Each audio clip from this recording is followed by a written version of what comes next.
MAGA is finally getting what they deserve, and boy, is it just delicious to watch. Not only are their poll numbers plummeting right now, but they're actually facing the consequences in person with clip after clip of MAGA getting booed, screamed at, and run out of their town halls. Now, there have been a couple examples lately, but I think my favorite just came out of Tennessee, where a MAGA congresswoman was senselessly booed on a whole host of issues. We're going to get into it all.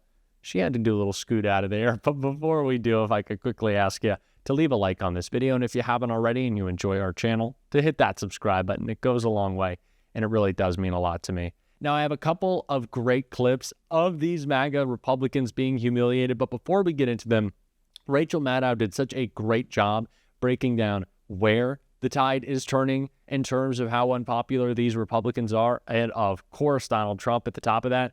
And I want to take a look right here. Gallup just did its follow-up poll, now 1 month into Trump being back in office, and his numbers have gotten worse. He's not -1 anymore. Now he's -6, which makes him, at this point in his term, not only the most disliked and unpopular president in 70-plus years of Gallup polling, Gallup says it actually puts him 15 points below the average polling for presidents. Again, over the last 72 years in which they have been doing this polling.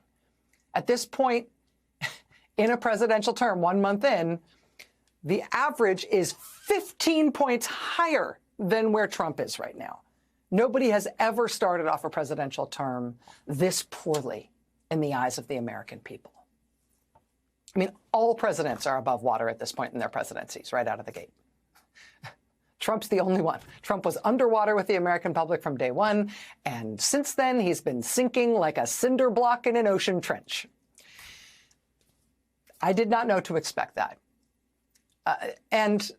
You know, to be fair, part of the reason I'd expected that Gallup number might go up and not down is because Gallup's not the only game in town. There were other national, well-regarded quality polls that came out right at the start of Trump's term that did show him in positive territory. Not big positive territory, but still positive. Like, for example, the Quinnipiac poll, which came out in late January, right after Trump was sworn in. It showed Trump doing okay. I mean, not great. But in that poll, he was above water. He was +3. But now, though, again, 1 month in, that same poll, Quinnipiac, oh, it's flipped. He has gone from +3 in his first week in office to -4 now. That is a quick turnaround for a poll that initially looked okay for him less than a month ago. I think that it is incredibly important that we focus on the issues that we can have the most success with and that people have turned the most on. We see the dramatic drop in consumer confidence. We see people terrified of what the state of the economy is. And the biggest and most damaging word to Donald Trump keeps popping up is betrayal. People feel betrayed. That is something that we have to focus on. That this isn't just an administration warming up. Everyone said, oh, give them time, right? Give them time. Let them try. Yeah, I think their trial period is over. I don't think they care about eggs. If they did, things would be different. They don't care about you, or they wouldn't be cutting $1 trillion in Medicaid. Yeah, that's why you're getting booed. And we're going to check out a bunch of those right here. There's been a mandate to the president from the American people. Am I correct? No! There's not a mandate by the American people who overwhelmingly 30%. The Congressional Budget Office, you know what it's going to be by 2035? It's going to be $59 trillion. Did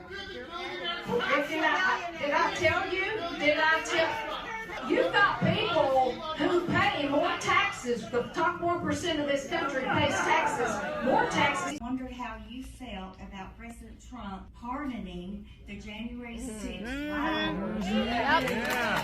That's right. Committed crimes, especially those against our police officers. If there's someone that had a prior criminal record, then your state and local law enforcement should be able to track them. I don't know who all he did pardon. Do you support it? Do you support it? Just answer the question. I was there. I know, answer the question. We're going to delve deeper into that. We're finding out that some of those people and those FBI agents were outside, and I'm not going to... It's a yes or no question. Why did the January 6th committee destroy hundreds of pages of documents? It's a yes or no question. That was the Democrats who destroyed hundreds of pages of documents. Answer her question. They were told not to destroy them. I agree with the pardons of some of those people who walked in and walked out. Anyway, the January 6th pardons, the president, that was one of the promises he made on the campaign trail, and he did. What the government is doing right now as far as cutting out those jobs, a huge percentage of those people, and I know you care about the veterans, are veterans. Yes. And that is a damn shame. Yes. Yeah. That is a damn shame. I'm not a Democrat, but I'm worried about the veterans, man. All right. Well, I yielded to one of my elders, and I appreciate his comments. I think it's a great. I'm not gonna. We don't have time for everyone to stand up. I do got 2 more commitments today. Appreciate everybody making the drive out, and God bless America. Thank you. We're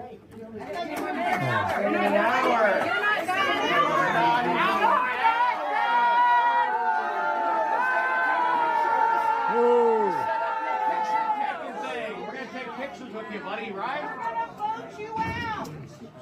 So the other one is the Doge program.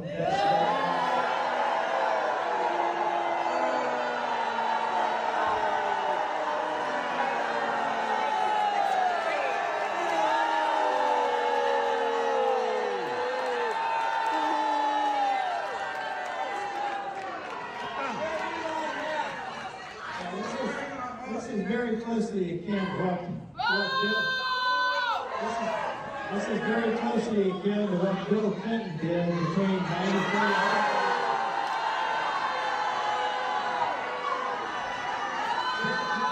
Bill Clinton only plans to cut 400,000 jobs between 94 and 2000.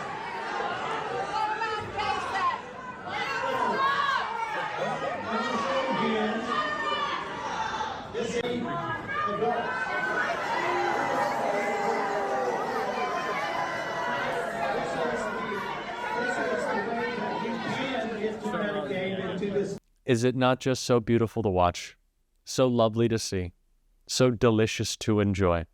MAGA getting what they deserve. And it's always so great to see them just like run out of there. They're just so terrified. We need to be doing this all of the time. We need to be confronting people. We need to be calling them out. We need to be holding their feet to the fire. We know that Republicans are cowards. So it's, will they be afraid of Donald Trump or will they be afraid of us? Right? Because if they're afraid of us, well, we can maybe mold them into doing maybe not the right thing. They would never do that. But maybe a better version of a not as bad thing. And then we can create a rift between them and Donald Trump. And that would be really great. I feel a MAGA civil war coming, and I'm excited about it. We got a lot to look forward to. We also have a lot to call out. That is exactly what Senator Murphy was doing right here. It is a sad day in America when we are getting closer and closer to Russia, a brutal dictatorship, and we are getting further and further away from democratic allies. Nobody in America wants that. People in America want that war to end, but they don't want it to end by handing the entirety of Ukraine to Russia and elevating the power of a dictator in the Kremlin. Secretary of State Marco Rubio was there. He didn't participate in the conversation, but he was with the National Security Advisor when they asked Zelensky to leave the White House after that blow-up. And he has been very supportive of what happened in that meeting. You voted to approve his nomination to be Secretary of State. You still think you made the right choice? Nope, it was a mistake.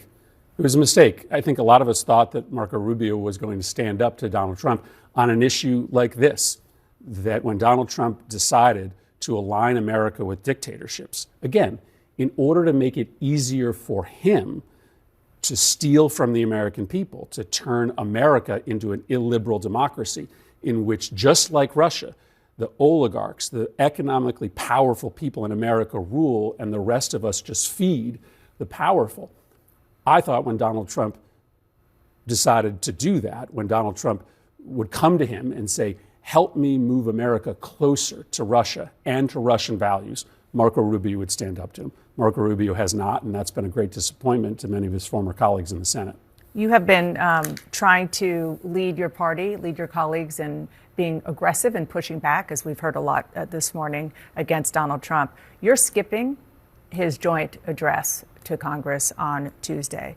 You believe other Democrats, House and Senate Democrats, should do the same, and why? Oh, I think every Democrat needs to make up their own mind. I think that State of the Union speech is going to be a farce. I think it's going to be a MAGA pep rally, not a serious talk to the nation.